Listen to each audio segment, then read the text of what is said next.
Number 8, the natural wetland regulations, or the submission from council to government.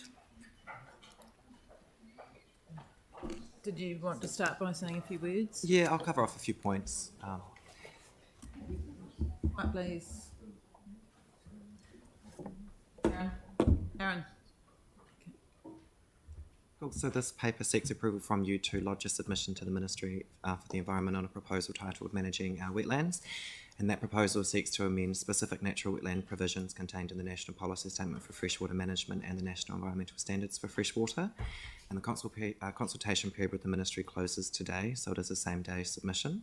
And we've prepared this submission with input from our ecologists, our policy and planning units, and our 3 waters units as well.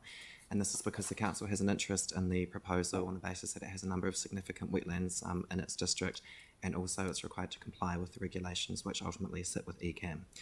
So in terms of the proposal and the submission, so the proposal seeks to amend the definition of natural wetland to clarify that areas of pasture with more than 50% ground cover of exotic species are specifically excluded from the regulations. And the submission recommends that the council oppose this on the basis that many significant wetlands in our district would meet this test, but have other significant values that should still be protected, such as providing habitat for native wetland bird species. It seeks to include additional permitted activity rules for maintenance and biosecurity activities. We've recommended that the council support this on the basis that those activities will improve the environmental health of wetlands and therefore they should be enabled. And it seeks to include additional consenting pathways by way of discretionary activities for quarrying, mining, clean and landfill activities and urban development. And we've recommended that, subject to the incorporation of further safeguards into the proposal, that the council support this.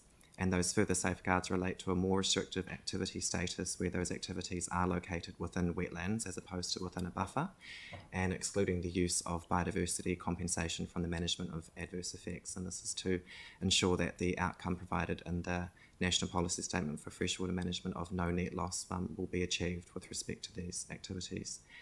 And I just would like to finish before we take questions of just highlighting, in the interest of partnership, the engagement that we've undertaken with Ngāi Tahu. So we've shared a copy of the draft submission with them, and they've shared a copy of their submission with us as well. And there are some minor points of difference in terms of our positions that I can highlight with you. So first of all, they've recommended supporting the amendments to the definition of natural wetland purely on the basis that it's a clarification only. So they also agree that it has issues. Those issues exist with the existing definition as well. They've chosen to support it on the basis that it's a clarification, whereas we've chosen to re-highlight the issue with the ministry based on the original definition as well. Mm-hmm. We're aligned in terms of supporting the maintenance and biosecurity activities, and we're closely aligned in terms of the additional consenting pathways. So what we've recommended is that a discretionary activity status apply within a 100-metre buffer of wetlands, and a non-complying activity status apply when those activities are located within wetlands.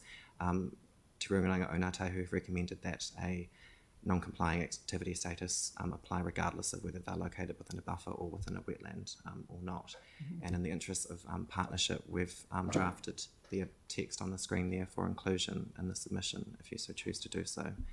And that would be included as new paragraph 11 in the covering sheet.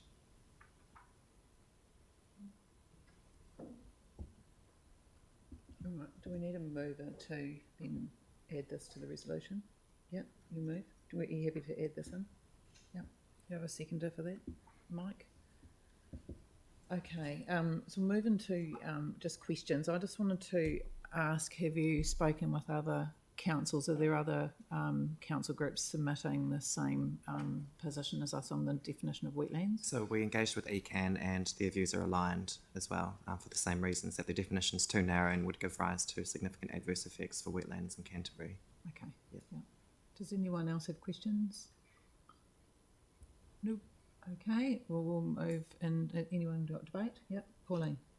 Yeah, look, I really want to thank staff. This is a good submission, and particularly for your engagement with Mana Whenua. I think that's very important, and I'm hoping that the Ministry of Environment has also had that level of engagement, and whether it's worth noting, I don't know, in the submission you might want to. But particularly from Christchurch, I mean, we've learned many lessons from our natural disaster about the effect on the wetlands and how important they are, with some of the land dropping and our flooding increasing, not to mention the effects of climate change impeding. So we need to ensure that we not only protect and enhance our wetlands, but that we restore them. And we've heard the story about Bexley, which should never have been built on, as it turns out in retrospect, and which mana whenua had that knowledge and knew that, but we didn't engage with them at the time. And I just want to read out a couple of comments from the press. A reporter, Amber Ellett, has done an article on Kathleen Gallagher's new movie called The Swamp.